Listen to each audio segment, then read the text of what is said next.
"Put her down," Adrian Vale barked into the microphone, pointing straight at the man holding his unconscious wife. The ballroom froze as Eugene Manole slowly turned, tattoos visible beneath the collar of his black suit, his voice barely louder than a whisper. "Get away from her before you regret it." And suddenly, every person in that room realized the powerful politician had just threatened the one man no one in the city ever dared to challenge. If this story pulled you in, go ahead and subscribe so you never miss what's ahead. I've got another unforgettable story coming tomorrow. And while you're here, drop a comment and tell me where you're watching from. I love seeing people tuned in from all over the world. Okay, let's get back into it. Adrian Vale set down his champagne glass with the careful precision of a man who had already decided how the night would end. The ballroom was magnificent.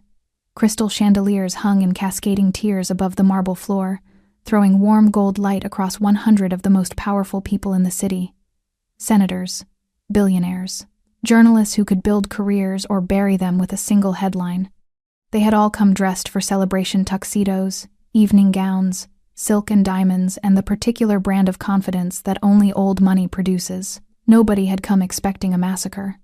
Adrian smoothed the white boutonniere on his lapel, adjusted his bow tie with 2 fingers, and stepped toward the microphone at the center of the room. He was the kind of man who owned every space he entered, broad-shouldered, sharp-jawed, dark hair swept back with practiced authority. He smiled at the crowd the way politicians always smile, like warmth was something he had studied rather than felt. "Ladies and gentlemen," he said, "thank you for joining us this evening." Applause rippled through the room. Lois stood near the edge of the stage, watching him.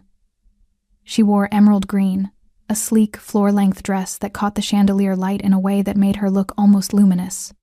Dark waves of hair fell softly past her bare shoulders. From a distance, she looked like exactly what Adrian needed her to look like. Elegant, composed, the perfect political wife.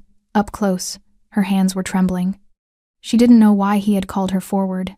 He hadn't told her. He never told her anything anymore, just summoned her with a look and expected her to appear, smiling, at his side. So she had appeared. She always appeared. That was her mistake. "I asked you all here tonight," Adrian continued, "not simply for charity." He paused, let the silence stretch. A skilled move she had watched him do it 100 times in front of cameras and committees. The pause that made people lean in. The pause that said, "What I am about to say matters. I asked you here as witnesses." The applause faded. Confusion moved through the crowd like a slow current.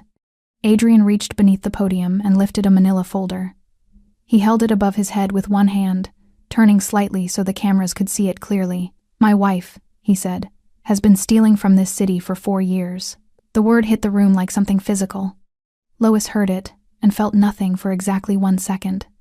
The strange, suspended moment before a body registers that it has been struck. Then everything rushed in at once. The gasps, the turning heads, the low, horrible murmur of 100 people recalibrating everything they thought they knew about the woman standing 10 feet from the microphone in an emerald dress. Every illegal transfer. Adrian opened the folder and began reading. Every fraudulent account. Every dollar rerouted from public infrastructure funds into private holdings. He looked up, directly at her. "Her signature is on all of it." Lois opened her mouth. No sound came out. She knew those documents. She had seen Adrian place papers in front of her routine things, he always said. "Administrative. Sign here. Don't worry about it.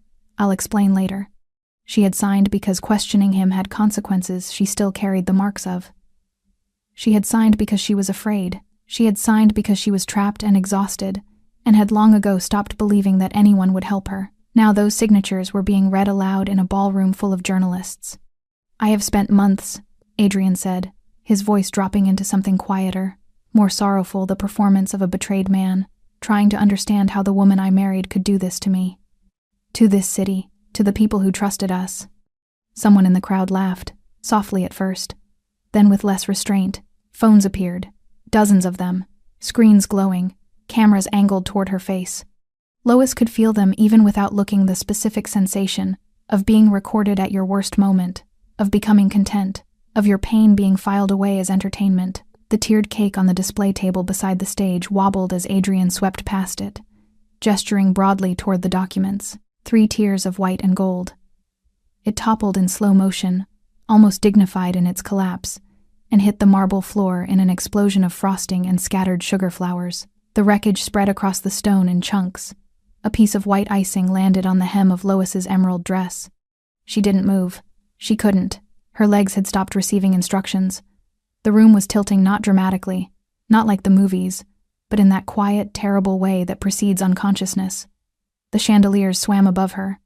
The sound of the crowd became distant and layered, like voices underwater. Adrian pointed at her, jaw set, finger extended like an accusation given physical form. This woman. Her knees buckled. She went down beside the ruined cake, dark hair falling across her face as she hit the marble, the emerald dress pooling around her in the wreckage. The crowd surged with noise, shock, excitement, the particular chaos of a room full of people who don't know whether to help or keep filming. Most of them kept filming. Nobody moved toward her. Nobody except one man. He had been standing near the back of the ballroom still, quiet, almost invisible among the crowd. Tall, dark suit, black shirt, no tie. Neck tattoos climbed above his collar in dark ink. His jaw was cut sharp and his eyes were pale and completely, utterly calm. He had watched the entire thing without expression, without surprise, like he had been waiting for exactly this moment. Eugene Manole moved through the crowd the way water moves through stone, without effort, without announcement, following the path of least resistance until there was no more distance between him and the woman on the floor. He knelt beside her, slid one arm beneath her shoulders, the other beneath her knees. Then he stood slowly, steadily, and cradled her against his chest. Her dark hair fell back from her face, the emerald dress draped across his arms like something ceremonial. The ballroom went silent. Adrian's voice tore through the speakers. Put her down. His finger leveled. His face had gone deep red beneath the chandelier light. The boutonniere on his lapel trembled with the force of his breathing. His eyes were wide not with rage alone, but with the first flickering edge of something else, recognition. Eugene turned slowly to face him. When he spoke, his voice was low. Quiet. The kind of quiet that doesn't need a microphone. Get away from her before you regret it. 100 people stopped breathing, because every single person in that ballroom had just realized who was holding Adrian Vale's wife in his arms, and nobody in this city argued with Eugene Manole twice. It hadn't started here. It had started 3 months earlier, in a dimly lit nightclub at the edge of the city with a woman in an emerald dress, a glass of whiskey she hadn't touched, and a man who made the mistake of noticing her. 3 months earlier. The nightclub was the kind of place that existed specifically for people who needed to disappear. No loud music, no flashing lights, no crowds pushing toward a bar 3 people deep. Just low amber lighting, leather booths tucked into shadow, and the particular silence of a room full of people who had all, in their own way, come to be alone together.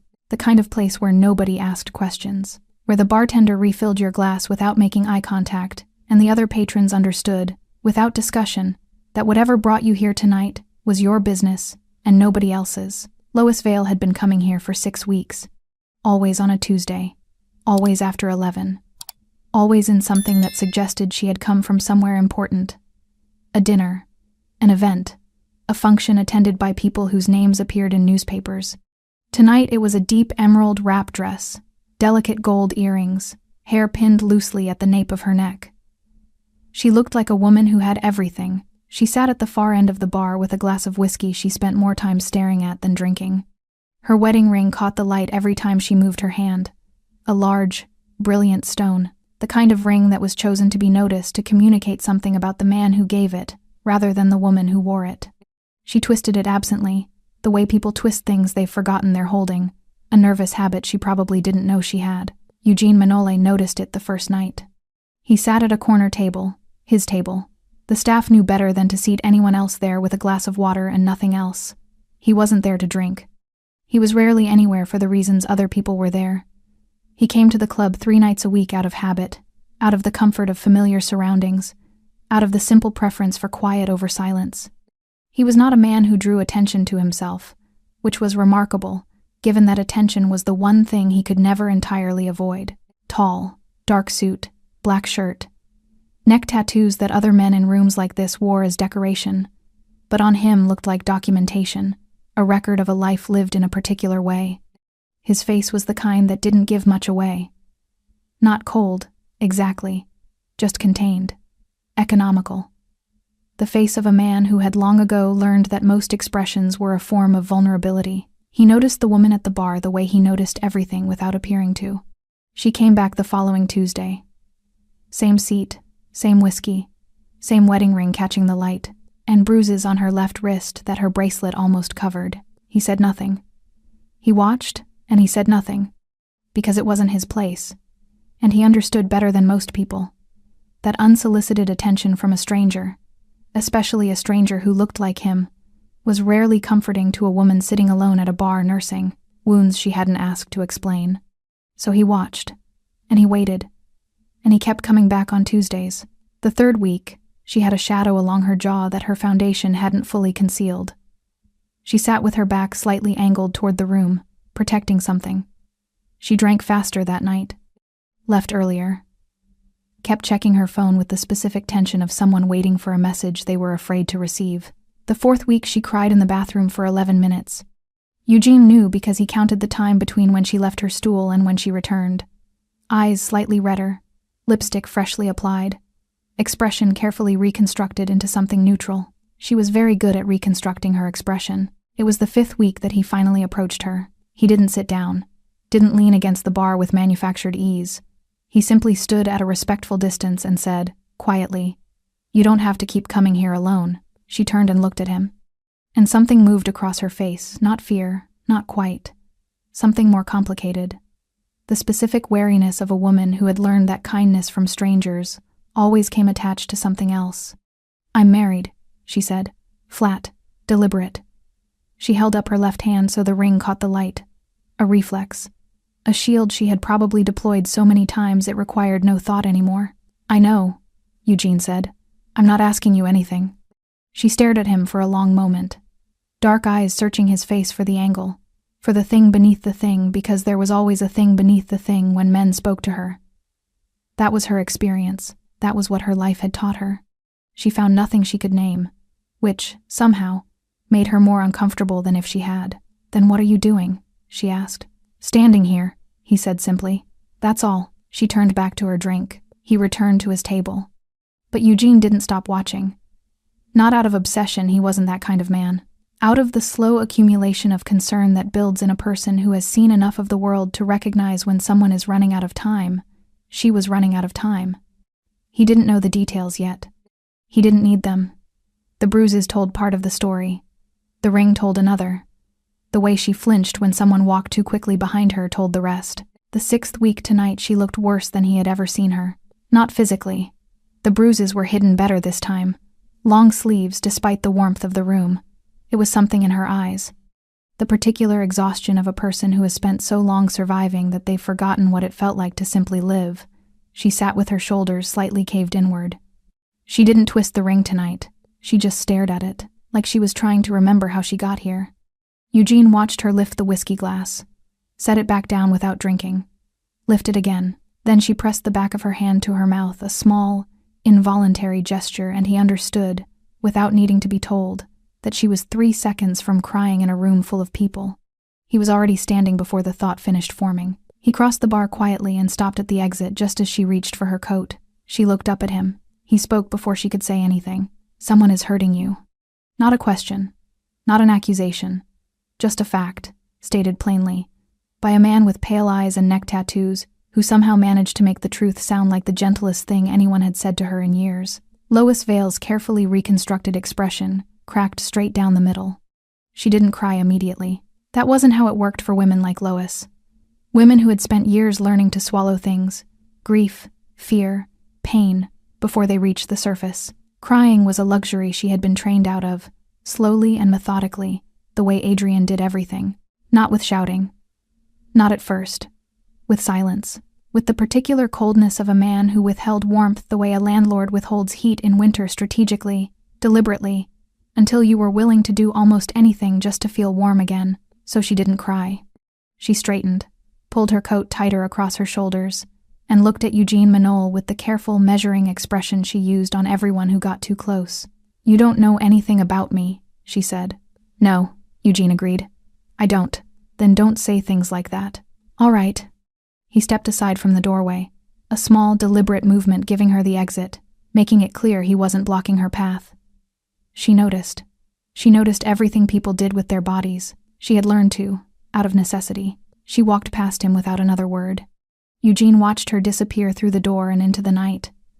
Then he returned to his table, sat down, and finished his water. He came back the following Tuesday. So did she. She looked worse. The long sleeves were back, despite the mild weather outside. She sat in her usual seat, with her usual whiskey, and her usual expression of carefully maintained composure. But there was something new tonight, a stiffness in the way she moved when she settled onto the bar stool. The kind of stiffness that came from ribs that hadn't fully healed. Eugene sat at his corner table and said nothing. He had learned patience the way most people in his position learned it, through necessity, through years of understanding that the right moment was rarely the immediate moment, that pressing too hard, too fast, produced only resistance. He had built an empire on the principle that timing was everything. That knowledge, held quietly and deployed precisely, was worth more than any amount of force, so he waited. He watched her flinch when the bartender reached across her unexpectedly. Watched her check the door every time it opened, not with curiosity, but with the trained alertness of someone cataloging threats. Watched her phone light up twice with a name she didn't answer, and watched her jaw tighten both times, and watched her drain half her glass in the 30 seconds after the second call. He watched all of it, and said nothing. It was 2 weeks later when she finally spoke to him first. He hadn't approached her, hadn't made eye contact, was simply sitting at his table when she appeared beside it, coat already on, bag over one shoulder, dark hair loose around her face. She looked like she had been standing there for a moment before he noticed her, working up to something. "Why do you keep coming here?" she asked. "I like the quiet," he said. "You watch me. I notice things. It's different." She studied him. "Most men who notice things want something." "Most men," Eugene agreed. She pulled out the chair across from him, sat down without being invited, a small act of defiance, or perhaps a test. He didn't react, didn't straighten, didn't smile, didn't do any of the things men did when a beautiful woman chose to sit with them. He simply waited, the way he always waited, with the particular stillness of someone who had nothing to prove. "What are you?" she asked. The question was oddly direct, raw, even. "Depends on who you ask." "I'm asking you." He considered that. "Someone who pays attention," he said finally. Lois looked at her hands for a moment. The ring caught the amber light. She didn't twist it tonight, just looked at it, as if seeing it clearly for the first time. "I told you I was married," she said. "You did. I meant it as a warning, not just information." "I understood that," Eugene said. "I'm not interested in your marriage, Lois." The use of her name made her look up sharply. "I know who you are," she said. Something changed in her voice, a new layer of caution. "I know what you are." "Then you know I'm not someone who needs to take things that aren't offered," he said quietly. A long silence settled between them. The low music of the bar filled the space, something slow and instrumental that asked nothing of anyone. When she spoke again, her voice was different. Lower. Like something had loosened slightly in her chest. "He monitors my phone," she said, not looking at him, looking at the table. "He has someone follow me twice a week. He knows I come here. He lets me come because," she paused, jaw tightening, "because he thinks it's pathetic. A sad little wife drinking alone. He finds it useful. It fits the story he tells about me." Eugene said nothing. He had learned that silence, at the right moment, was the only container large enough to hold what some people needed to release. "The story," she continued, voice barely above a murmur, "is that I'm unstable, that I have a drinking problem, that I've made poor decisions with money, that I'm not well." She finally looked up. "He's been building that story for 3 years. Very carefully, very patiently." A sound escaped her, not quite a laugh. Something more broken than that. "He's good at patience." "Why are you telling me this?" Eugene asked. "Because you already know something is wrong," Lois said, "and you haven't run. And I'm so tired." Her voice fractured on the word, just slightly, just enough. "I am so tired of pretending in front of people who can see it anyway." She pressed her lips together, steadied herself, pulled her coat tighter. "If he finds out I've said any of this to you, it won't go well for me." She stood. Her eyes met his directly for the first time, dark, exhausted, but with something still burning underneath. Something that hadn't gone out yet. "Stay away from me, please. Whatever you think you can do, you can't. Nobody can." She turned toward the door. Eugene watched her go. He stayed at his table for a long time after she left, turning his water glass slowly between his palms, staring at the empty seat across from him. Then he reached into his jacket pocket and made a single phone call. "I need everything you can find," he said quietly, on a politician named Adrian Vale. The file arrived 3 days later. Eugene read it at his desk in the back office of a building that appeared, to anyone who cared to look, to be an unremarkable import consultancy on the quieter side of the financial district. The office itself was sparse. A desk, 2 chairs, a lamp that threw more shadow than light, a window that looked out onto a narrow alley where nothing interesting ever happened. He preferred it that way. The file was thick. His people were thorough, they had learned to be, working for a man who considered incomplete information more dangerous than no information at all. He read slowly, methodically, the way he did everything, without reaction, without rushing, turning each page with the steady patience of someone who understood that the truth rarely announced itself in the first paragraph. It announced itself on page 11. The business holdings first. Adrian Vale had 17 registered companies across 4 jurisdictions. On paper, they were legitimate consulting firms, property holdings, infrastructure investment vehicles, the kind of corporate architecture that wealthy men built to organize their assets and minimize their taxes. Nothing unusual. Nothing that would raise a flag. Except 4 of those companies had no real operations. No employees, no offices, no contracts. Just bank accounts that received large transfers on irregular schedules and redistributed those funds after careful layering through subsidiary accounts into holdings registered under a single name, Lois Vale. Eugene set the page down. He picked it up again. Her name appeared 14 times across the financial documents. As director, as signatory, as the registered owner of accounts that had received, over the past 3 years, a combined total that made the number sit uncomfortably in the chest when you read it. She hadn't known. He was certain of that before he finished the page. The pattern was too clean, too deliberate, the kind of careful, methodical construction that required a great deal of effort to make one person appear guilty of something another person had done entirely. Adrian hadn't just been stealing. He had been building a container for the blame, quietly, patiently. The same way Lois had said he built everything. 3 years. He had been preparing this for 3 years. Eugene kept reading. The political corruption was extensive, but not surprising. He had suspected as much from the moment her name first crossed his desk. Bribery payments routed through charity foundations. Government contracts awarded to companies that donated generously to Adrian's campaign funds. Regulatory decisions that consistently favored specific corporate interests. The kind of corruption that flourished in plain sight because it was dressed in the right vocabulary and surrounded by the right people. What surprised him was how far it reached. And then he turned to page 23, the infrastructure bill. 3 years ago, a sweeping piece of legislation that had restructured commercial zoning regulations across the city, effectively closing several legitimate import and development operations that hadn't been given adequate notice or reasonable transition time. Eugene had lost 4 businesses in 8 months because of that bill. He remembered the period well, not with bitterness exactly, but with the specific clarity of a significant wound. He had requested a meeting with the relevant committee, had been told, through intermediaries, that the legislator overseeing the bill had no interest in discussing exemptions or transition arrangements with men of his particular background. The message had been delivered with the particular smugness of someone who believed they were untouchable. He hadn't known then that the legislator was Adrian Vale. He knew now. Eugene closed the file, sat back in his chair, looked at the lamp throwing shadows across the wall for a long moment.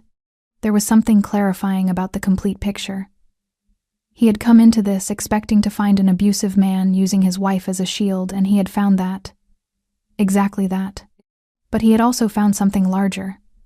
A man who had built his entire existence on using other people as instruments, who had looked at a frightened woman and seen legal infrastructure, who had looked at the city and seen a mechanism for personal enrichment, who had looked at Eugene, years ago, and seen someone disposable. He reached for his phone.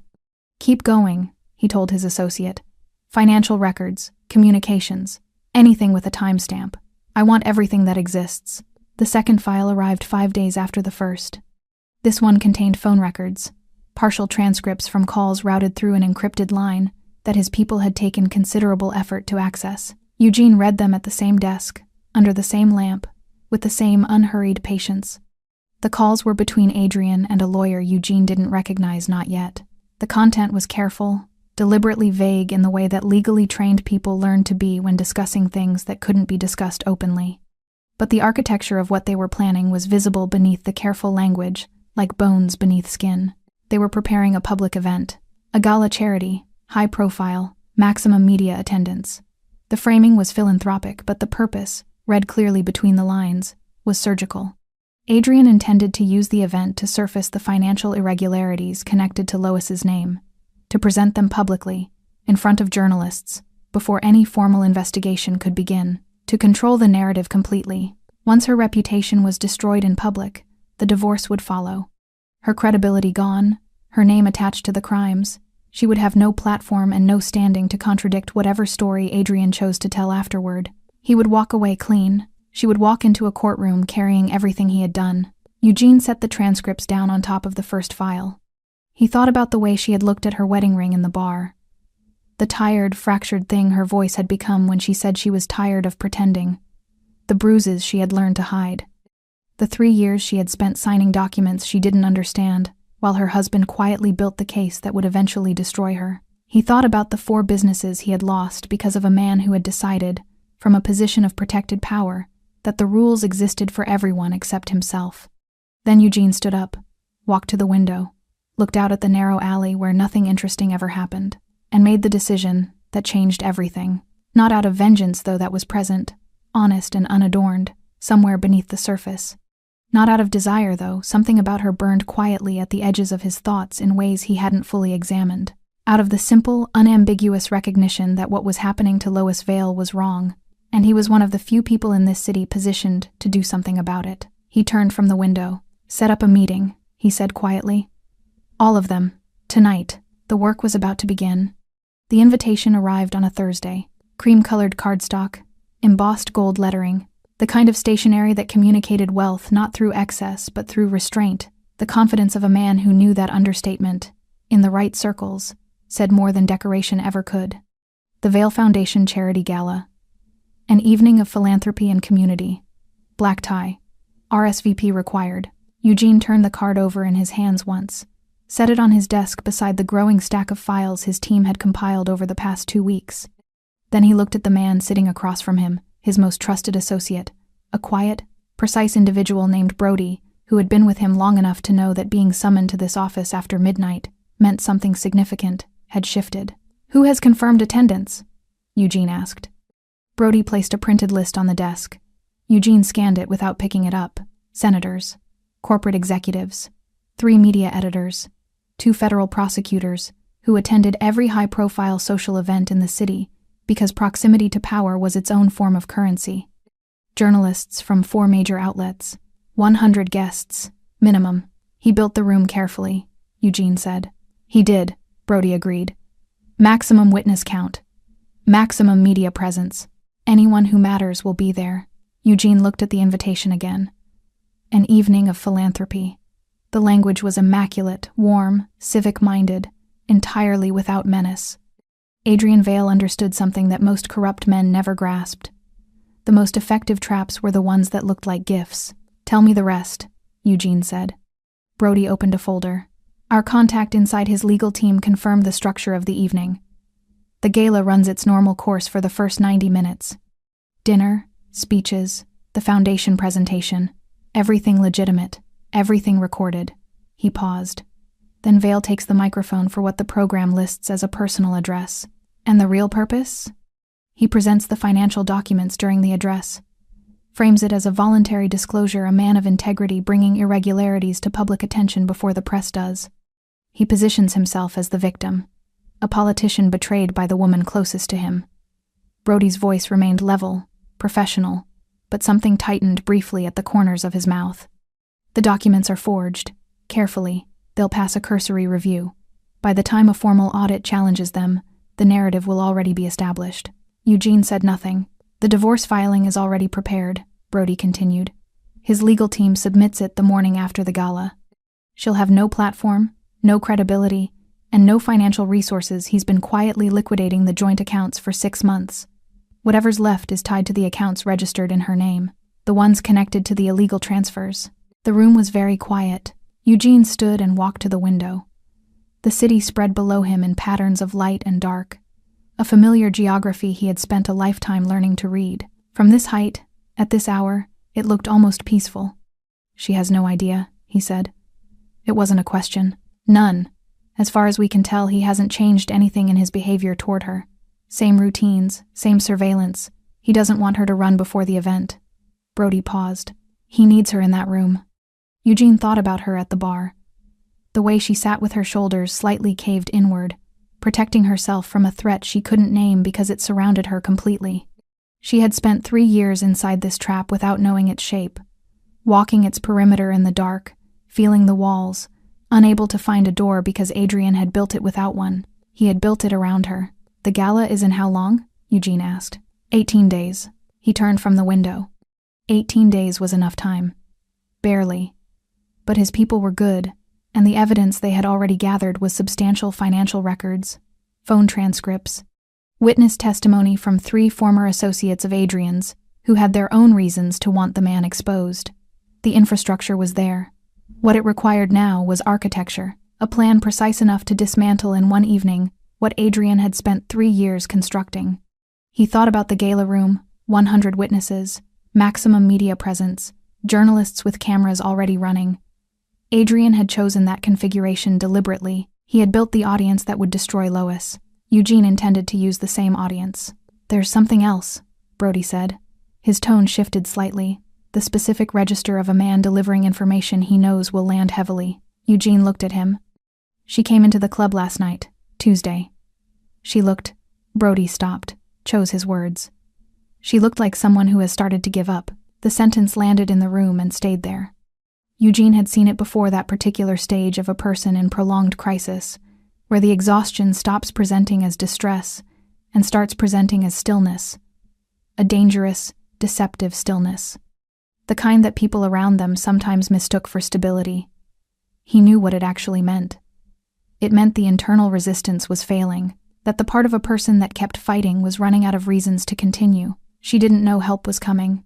She didn't know that the documents bearing her name were being systematically countered, that the accounts Adrian had built in her name were being traced to their actual origin, that the phone transcripts of his conversations with his lawyer were sitting in a folder on Eugene's desk.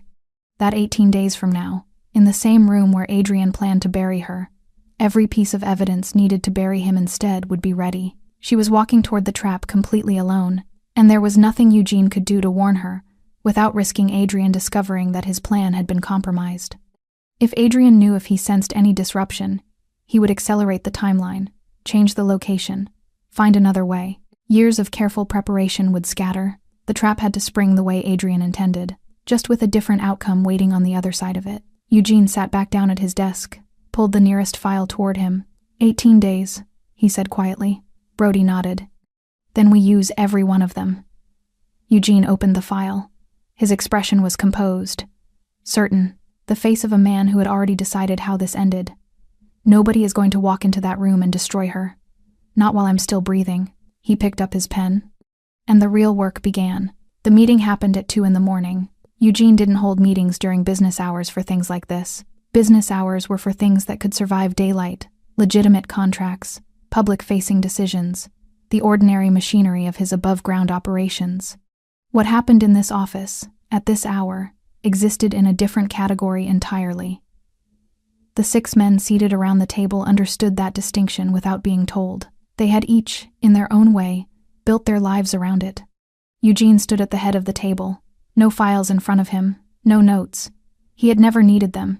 His memory was the kind that retained information the way stone retained cold, completely, permanently. 18 days, he said. "Here is what we need." He spoke for 40 minutes without interruption. When he finished, the room was quiet in the particular way that rooms went quiet when the people in them were processing the scale of what they had just been asked to do. Not reluctance, these were not men who shied from complexity, just the specific silence of professionals recalibrating. Then, one by one, they nodded. The financial records came first. His accountant, the meticulous man named Garvey, who had spent 20 years untangling corporate structures for people who paid extraordinarily well for discretion, spent 4 consecutive days reconstructing the paper trail behind Adrian's 14 shell companies. not just identifying the fraud, documenting it in a format that would be immediately legible to a federal auditor, a journalist, or a judge. Every transfer, every date, every account number cross-referenced against the corresponding company registration. Garvey delivered his findings on a Tuesday evening, setting a bound document on Eugene's desk with the quiet satisfaction of a craftsman presenting finished work. Eugene read it in 2 hours. It was comprehensive, it was airtight, and it showed, with the clarity of something that could not be argued with, that every transaction registered under Lois Vale's name had originated from accounts she had no operational access to, accounts controlled exclusively by Adrian and managed by 2 financial intermediaries whose names appeared in 3 other fraud investigations across the past decade. Her signatures were on the documents, but the money had never touched anything she controlled. She had been used as a name on paper, nothing more. Eugene closed the document, set it carefully to the right side of his desk. The recordings were harder. His communications specialist, a former signals analyst who asked no questions and expected the same courtesy in return, had been working for 10 days to compile usable audio from the encrypted line Adrian used for sensitive calls. The encryption was sophisticated, military adjacent, which told Eugene something useful about the kind of people Adrian had relationships with. But sophisticated encryption still required human beings to operate it, and human beings made small, consistent errors. On day 11, the specialist placed a USB drive on Eugene's desk without a word. Eugene plugged it in, listened through headphones for 3 hours, making notes in the margins of a yellow legal pad in handwriting so small it was nearly illegible. 22 recordings. Combined runtime of 4 hours and 17 minutes. Conversations between Adrian and his lawyer, between Adrian and his 2 financial intermediaries. One conversation, the one that made Eugene set his pen down and simply listen, between Adrian and a senior official in the city's financial crimes unit. A man whose job it was to investigate exactly the kind of fraud Adrian had spent 3 years committing. The conversation lasted 9 minutes. In it, Adrian discussed the timeline of his plan, the gala, the public disclosure, the divorce filing, and the assurance casual, almost bored, that the investigation, when it inevitably came, would find exactly what he had arranged for it to find. Eugene listened to it twice. Then he made a phone call. The witnesses were the final piece. There were 3 of them, former associates of Adrian's men who had worked inside the outer edges of his operation and had each, for their own reasons, reached the limit of what they were willing to carry. One had been quietly discarded when he became inconvenient. One had watched his own business destroyed by Adrian's regulatory maneuvering. One had simply developed, over years of proximity to a man without conscience, a conscience of his own. Eugene met each of them separately, in different locations, at different times. He listened more than he spoke. He asked careful questions and received careful answers. He made no promises he couldn't keep, and no threats he didn't intend to follow through on.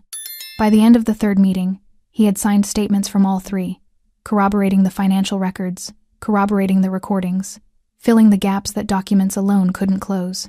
The evidence was complete. On the 15th day, Eugene sat alone in his office and looked at everything spread across his desk. Financial records, transaction logs, audio recordings, witness statements, corporate registration documents tracing every shell company back to its origin. A complete, methodical, devastating portrait of a man who had spent a decade treating people as instruments and the law as a suggestion. He thought about the 4 businesses he had lost, the meeting request that had been dismissed without response, the particular contempt of a man who believed that power was permanent. He thought about Lois in the bar, the bruises, the ring she twisted without realizing she was doing it, the way her voice had fractured on the word tired like a hairline crack finally giving way. He thought about what she didn't know, that in 3 days, her husband planned to walk her into a ballroom full of cameras and use her as a sacrifice, burning her reputation, her finances, her freedom to protect himself, that she would stand there in whatever dress she chose that night, under the chandelier light, completely unprepared, that nobody had told her, nobody could tell her. The plan required her genuine reaction, required the room to see what Adrian did to her in real time, unscripted and undeniable. The most powerful evidence of all wasn't in any document on this desk. It was what 100 witnesses would see with their own eyes in 72 hours. Eugene stacked the files in order, placed the USB drive on top. He looked at it for a moment. Then he reached for his phone and made the call that completed the final piece of his preparation, the one that would ensure that when the ballroom screens illuminated with everything he had gathered, every person in that room would have nowhere to look except directly at the truth. 3 days. Adrian Vale had spent 3 years building his trap. Eugene had dismantled it in 15 days. He turned off the desk lamp, and in the dark, for the first time since this began, he allowed himself to think about what came after. Not the exposure, not the arrest, not the collapse of a corrupt man's empire, about her waking up the morning after, free. The ballroom looked like something built specifically to make people feel small, not in a cruel way, in the way that genuine grandeur operated, by existing at a scale that quietly reminded you of your own dimensions. Crystal chandeliers descended in 3 cascading tiers from a ceiling painted the color of antique ivory. The marble floor reflected the light back upward in warm, fractured patterns. Circular tables draped in white linen held arrangements of ivory roses and trailing greenery, each one centered with a candle that threw soft gold across the faces of the people seated around them. 100 people, exactly as Adrian had planned. They arrived in the way that powerful people always arrive to things, not punctually, but with the practiced timing of those who understood that appearing neither first nor last was its own form of social fluency. Senators greeted journalists. Corporate executives shook hands with city officials, the particular choreography of people who needed each other and had long ago made peace with that fact. The room hummed with conversation, and the delicate percussion of crystal being lifted and set down. Eugene arrived at 7:43 and positioned himself near the back. He wore a dark suit, black shirt, no tie. He had dressed the same way he always dressed, not to blend in and not to stand out, but with the indifference of a man who had stopped thinking about how rooms perceived him a long time ago. The neck tattoos drew brief looks from a few of the guests nearest to him. He didn't acknowledge them.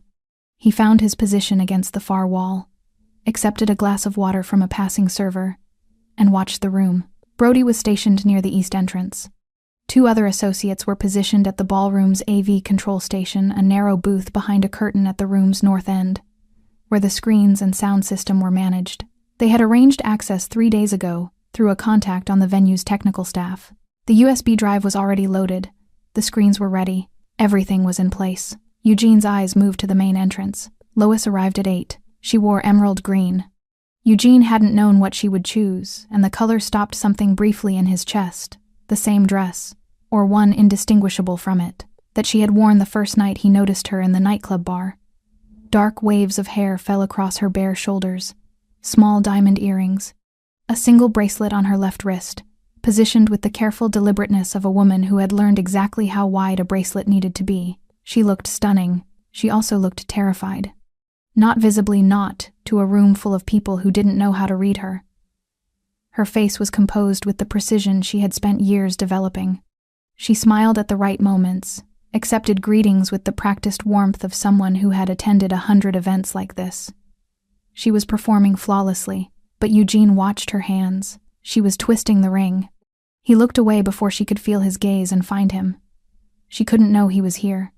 Not yet. If she saw him, if her face changed in a way Adrian noticed, it would alert something in Adrian that Eugene couldn't afford to alert. Not tonight. Not when they were this close. He stayed near the back wall and watched. Adrian was magnificent at this. Eugene had known it intellectually from the files, from the recordings, from the documented history of a man who had built a career on public performance. But watching it in person was something different.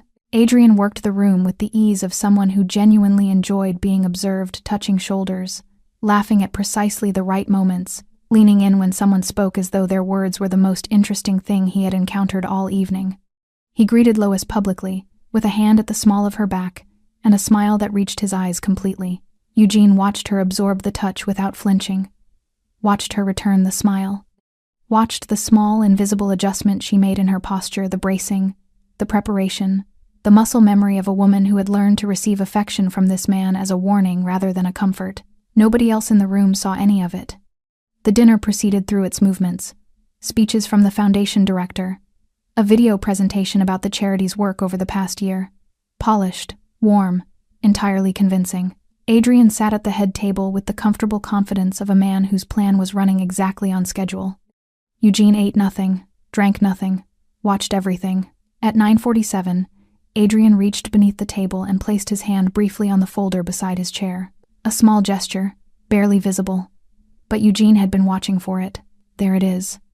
He turned his head slightly toward the AV booth.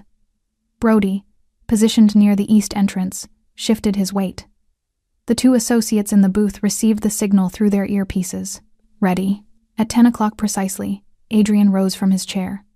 The room responded immediately, conversation quieting, faces turning, the instinctive attention that a room gave to a man it had been trained to regard as important. He buttoned his jacket as he stood, adjusted the white boutonniere, picked up the folder. He walked to the microphone with the unhurried ease of a man who owned the room completely, which, for exactly 6 more minutes, he did. "Ladies and gentlemen," Adrian began, "I want to thank you for being here tonight, not just as supporters of this foundation, but as people I trust." He paused. Let the weight of the word settle. Trust. Eugene watched Lois's face across the room.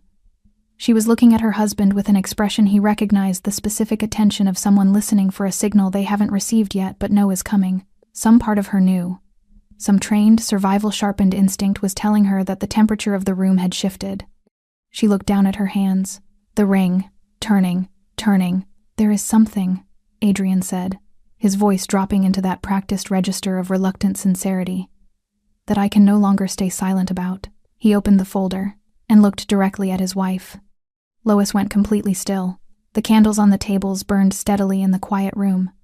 The chandeliers threw their warm light across 100 upturned faces. Somewhere near the back, a phone screen illuminated as someone prepared to record.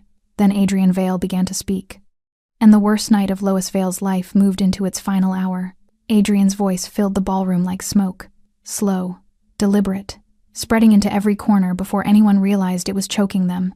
"I have spent the last several months," he said, "in the most painful period of my professional life, discovering things, verifying things I did not want to believe were true." He paused, looked down at the folder with the expression of a man carrying something unbearable. It was a masterful performance, the reluctant weight of it, the slight tension in his jaw, suggesting suppressed emotion, the way he straightened his shoulders as though gathering the courage to continue. Lois was watching him from the head table. Her hands were flat on the tablecloth now, completely still, the ring catching candlelight with every shallow breath. "The Vale Foundation," Adrian continued, "has been the target of systematic financial misconduct, money redirected, accounts manipulated, public trust violated." He lifted the first document from the folder and held it toward the nearest journalist. The records speak for themselves. The journalist took it instinctively. Looked down, looked up, looked at Lois. That was the moment the room changed. It happened in layers, the way catastrophic things always happened in rooms full of people. First the nearest table, where 2 senators leaned together and exchanged something quiet. Then the table behind them. Then the ripple effect of 100 people recalibrating simultaneously, the low collective murmur of a crowd shifting from audience to witness. Phones appeared, not 1 or 2, dozens. Screens glowing upward, cameras angling toward the head table, toward Adrian, toward Lois sitting with her hands flat, and her face beginning to fracture at the edges in ways she couldn't entirely control. "The primary account holder," Adrian said, his voice dropping further, "is someone I trusted with everything." He turned and looked directly at his wife. Lois, her name in his mouth, spoken with the specific intonation of betrayal, soft, sorrowful, devastating. She had heard him use that voice before, in private, in rooms where no one else could witness what it preceded. But she had never heard it aimed at her in public, in front of cameras, in front of 100 people who were now looking at her the way people looked at something they were trying to decide whether to pity or condemn. She stood up. Eugene wasn't sure she meant to. It looked involuntary, the body's instinct to face a threat vertically, rather than absorb it seated. She stood and she looked at her husband across the distance of the head table, and she opened her mouth. "That's not," her voice came out wrong. Too quiet, too fractured. "The signatures are documented," Adrian said gently, turning back to the room, not raising his voice, not needing to. "The transfers are dated, the accounts are verifiable." Someone at a back table laughed, a single low sound that lasted less than a second. But Lois heard it. Eugene watched her hear it. He watched something in her face absorb that sound, the way dry ground absorbs the first drop of rain before a flood completely, instantly, with nothing left over. He watched her look around the room at the phones, the faces, the journalists already typing on their devices, the 100 people who had come dressed for celebration and found themselves instead at an execution. Her legs moved her backward one step. Then the display table caught her. The one holding the 3-tiered gala cake, white and gold, elaborate, assembled that afternoon by staff who had spent hours on it. Her shoulder caught the edge. The table rocked. The cake fell in the way that beautiful things fell slowly enough to watch, too fast to stop. 3 tiers separating on the way down, white frosting scattering across the marble in chunks. Gold leaf catching the chandelier light briefly on the way to the floor. Lois didn't look at it. She was looking at her husband. And Adrian Vale was looking back at her with the expression of a man who had just completed something he had been building for a very long time. Her legs gave out. Not dramatically. Not in the movie way of fainting with one hand raised. She simply stopped being able to hold herself upright, the structural failure of a person who has been load-bearing for too long, and went down beside the ruined cake, dark hair falling across her face, emerald dress pooling around her on the cold marble. The crowd erupted. Gasps. Voices overlapping, the scrape of chairs as several people stood without knowing why. A woman at the nearest table covered her mouth. 2 journalists moved toward the head table. A senator put his phone down and then immediately picked it back up. Nobody moved toward Lois. They watched her, recorded her, whispered about her. But the specific paralysis of a crowd caught between scandal and conscience held every person in that room exactly where they were. Nobody moved, except one man. Eugene was already in motion before she finished falling. He moved through the crowd the way he always moved, without announcement, without urgency, following the direct line between himself and where he needed to be. People stepped aside without quite knowing why. Something in his manner communicated a certainty of destination that crowds instinctively respected. He reached her in 11 seconds. He knelt beside her on the marble floor, among the scattered frosting and sugar flowers, and looked at her face. Her eyes were open barely, dark and glassy and confused in the way of someone whose body had made a decision their mind hadn't caught up to yet. A thin line of mascara tracked from the corner of her eye across her temple. She was breathing. He slid one arm beneath her shoulders, the other beneath her knees. Then he stood steadily, without strain, and held her against his chest.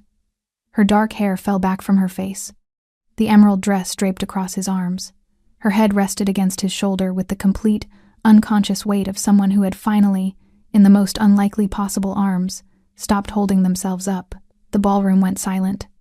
Not the murmuring quiet of before. Complete silence. The silence of 100 people suddenly uncertain about what they were watching. Then Adrian Vale's voice came through the speakers. Put her down. Low. Controlled. The first crack of something beneath the politician's surface. Eugene looked up. Adrian had come around the head table. He stood 10 feet away, broad-shouldered in his tuxedo. White boutonniere slightly askew now, jaw set with the rigid tension of a man whose plan had just developed an unexpected variable. His finger leveled across the distance between them. His eyes were wide and dark and doing rapid calculations. I said, put her down. Louder now. The microphone still live, carrying his voice to every corner of the room. Who the hell do you think you are? The room waited. Eugene looked at the finger, pointed at him, then at the man attached to it. He took his time, not for effect, not for the room, but because he genuinely did not experience urgency in moments like this. He had stood in harder rooms than this one. He had faced men with considerably more than a pointed finger. When he spoke, his voice was low. Not raised, not cold in any theatrical sense. Just quiet in the way that certain things were quiet, with the absolute assurance of something that did not need volume to be understood. Get away from her before you regret it. 7 words. The silence that followed them was different from any silence that had preceded them. It was the silence of recognition of 100 people processing simultaneously that the man holding Adrian Vale's unconscious wife was not a guest who had wandered in from the wrong event, was not a bodyguard, was not anyone's plus one. The name moved through the room in whispers. Manole. Eugene Manole. A journalist lowered her phone. A senator took a step backward. The 2 federal prosecutors who had been stationed near the bar exchanged a look that contained an entire conversation. Adrian's finger remained extended, but something behind his eyes had shifted. The calculations were running faster now, and producing results he hadn't anticipated. He had built this evening for an audience of 100. He had not built it for this.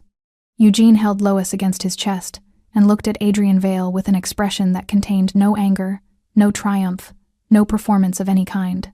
Just the steady, patient certainty of a man who had spent 18 days preparing for this exact moment and found, now that it had arrived, that it required nothing more from him than standing still. The boutonniere on Adrian's lapel trembled, and the ballroom screens flickered to life.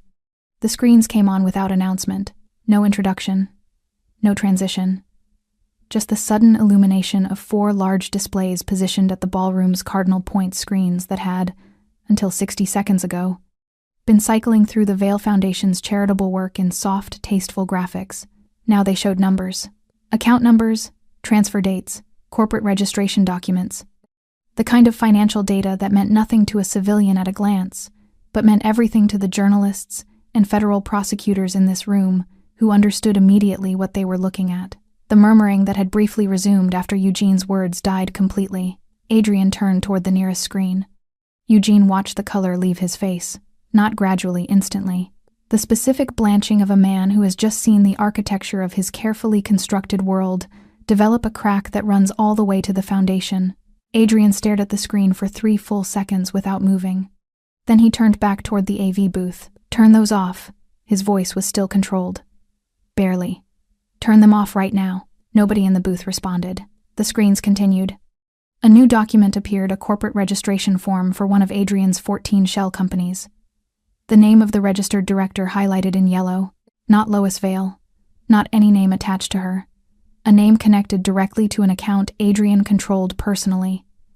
The account that had originated every transfer subsequently routed through her name. The paper trail, laid out in sequence, was not complicated. It was actually very simple. A journalist near the front said something quietly to the colleague beside her. Her colleague was already typing. Across the room, 2 other reporters had abandoned their champagne entirely and were photographing the screens with the focused urgency of people who understood they were standing inside a story rather than watching one from a distance. The audio began on the 3rd minute. Eugene heard the collective intake of breath move through the room when Adrian's voice came through the ballroom speakers, not live, not from the microphone. Adrian was still gripping at the head table, but recorded, slightly compressed. Unmistakably him. "The investigation will find what I've arranged for it to find. That's not a concern." A pause on the recording. His lawyer's voice responding, careful and clipped. Then Adrian again. "She signs whatever I put in front of her. Has done for 3 years. By the time anyone looks closely, the narrative will already be set." The ballroom was absolutely motionless. 100 people standing or sitting exactly as they had been when the audio began, as though movement might cause them to miss something. Phones were still recording, but arms had lowered. Attention no longer divided between documentation and experience. They were simply listening. Adrian set the microphone down on the head table. It was a small gesture. Quiet. The gesture of a man who had just understood that the instrument he had relied on to control the room was no longer useful. He looked around at the screens, at the journalists, at the prosecutors near the bar who were no longer making any pretense of casual observation, at the 100 faces turned toward him with the particular expression of people revising everything they thought they knew about a man they had trusted, donated to, voted for, defended at dinner parties. "This is fabricated," Adrian said. His voice had lost its practiced register. The warmth was entirely gone. What remained was something harder and less controlled, the voice beneath the performance, angular and exposed. "Every piece of this has been fabricated by a man with a criminal history and a personal vendetta. Eugene Manol is a Mr. Vale." The voice came from near the ballroom entrance. A man in a dark suit that was not a tuxedo. Behind him, 4 others in identical configuration. The specific purposefulness of their posture communicated their function to every person in the room before a badge appeared. Adrian stopped speaking. "We'd like you to come with us," the man said, professionally, without drama, the particular tone of law enforcement that had already completed its paperwork before entering the room. "You have no grounds. We have the financial records, the audio recordings, and 3 signed witness statements." The man paused. "We've had them for 72 hours. We were waiting for the right moment." He looked briefly toward the screens, then back at Adrian. "Your event provided the audience." The room erupted. Not in the chaotic way of panic, in the way of 100 people simultaneously releasing the breath they had been holding for the past 4 minutes. Voices overlapping. Journalists moving toward the exits to file. Guests turning to each other with the wide-eyed energy of people who had just witnessed something they would describe for the rest of their lives. Adrian Vale stood at the head table of the room he had built for his wife's destruction and watched it collapse inward around him, with the stunned immobility of a man who had planned for every contingency except this one. His lawyer appeared at his elbow from somewhere, murmured something urgent. Adrian wasn't listening. He was looking across the ballroom to where Eugene had been standing with Lois in his arms. The space was empty. They were already gone. Outside, the night pressed cool and quiet against the ballroom's gilded walls, as Adrian Vale's hands were guided behind his back, and the career, the reputation, the carefully constructed empire of a man who had spent a decade believing himself untouchable, began its total and permanent collapse. Inside the ballroom, on the marble floor beside a ruined cake, a single emerald shard of fabric lay where Lois had fallen. It was the only evidence she had ever been there. The night air hit her face first, cool and clean and carrying the faint smell of the city in the way that outdoor air always did after too long inside a sealed, climate-controlled room, like being reminded that the world was larger than whatever space had been containing you. Lois became aware of it gradually. Then she became aware of arms. The steady, unhurried motion of being carried. The solid warmth of a chest against her shoulder. She kept her eyes closed for a moment longer than she needed to, not from unconsciousness, but from the strange, fragile suspension of a person afraid that opening their eyes would end something they hadn't finished feeling yet. She felt safe. The recognition of that sensation arrived with a kind of grief attached to it, because she knew, in the way the body knew things before the mind caught up, that this feeling was rare, that it had been rare for a very long time, that she had forgotten what it felt like to be held by someone and feel her own muscles release rather than brace. She opened her eyes. The ballroom ceiling was gone. Above her was open sky, dark and wide, scattered with the diluted stars that managed to survive the city's light. They were outside. A service entrance, she thought distantly, noticing the plain concrete of the building's exterior where ornate stonework had been moments before. She looked up. Eugene was watching the path ahead, jaw set, eyes moving across the surrounding space with the automatic vigilance of someone who had learned to read environments for threats before reading them for anything else. The neck tattoos disappeared into his collar. His expression was composed, focused. He hadn't noticed she was awake. She studied his face for a moment in the way that people studied faces when they thought they weren't being observed, looking for the real thing beneath the presented thing, searching for the calculation or the agenda or the version of kindness that had a price attached. She found none of those things. She found someone who was simply, without drama or performance, carrying her out of a building where something terrible had happened, as though it were the most natural thing, as though she were not a complication or a debt or a problem to be managed, but simply a person who needed to be somewhere safer than where she had been. "You can put me down," she said. Her voice came out rougher than she expected, hollowed out. Eugene looked down at her, stopped walking, set her feet gently on the ground, keeping one hand at her back until she found her balance, which took a moment longer than she would have liked. She stood in the cool air in her emerald dress, mascara she could feel dried on her temple, hair loose around her shoulders. The sounds from inside the ballroom were muffled out here. Voices. Movement. The distant, controlled authority of law enforcement managing a room. She looked up at him. "What happened in there?" she asked, though some part of her already knew. Some deep, animal part that had been waiting for a long time for something to finally break in the other direction. "He's being arrested," Eugene said simply.